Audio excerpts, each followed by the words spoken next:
পেহেলগাঁওয়ে সম্প্রতি ঘটে যাওয়া ঘটনাকে কেন্দ্র করে মন্ত্রী সুধাংশু দাসের সামাজিক মাধ্যমে দেওয়া মন্তব্যের কড়া সমালোচনা করলেন সিপিআইএম পলিট ব্যুরো সদস্য জিতেন্দ্র চৌধুরী। তিনি বলেন, এই ধরনের মন্তব্য দায়িত্ব জ্ঞানহীন এবং উত্তেজনা বাড়াতে পারে। চৌধুরী আরও দাবি করেন, সরকারের উচিত পরিস্থিতি নিয়ন্ত্রণে সংবেদনশীলতা ও সতর্কতা দেখানো। কোথায় সুধাংশু বাবুদের এসব সম্পর্কে কোনো বক্তব্য আছে?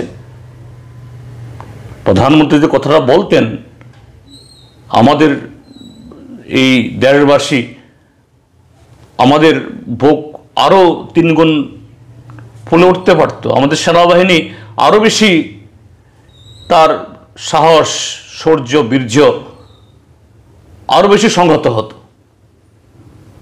এসব বলতে পারছেন না, বলছেন না তারা।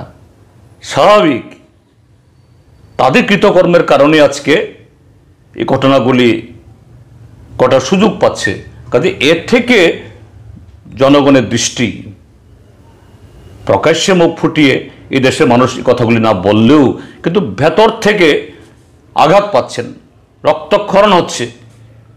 কাজে এটাকে অন্যদিকে ডাইভার্ট করার জন্য সুধাংশু বাবুদের এই জাতীয় আবুল তাবুল কথা বলা, এর বিরুদ্ধে নিন্দা ছাড়া, ঘৃণা ছাড়া আর এগুলোকে নাকচ করা ছাড়া আমার দ্বিতীয় কোনো বক্তব্য নেই।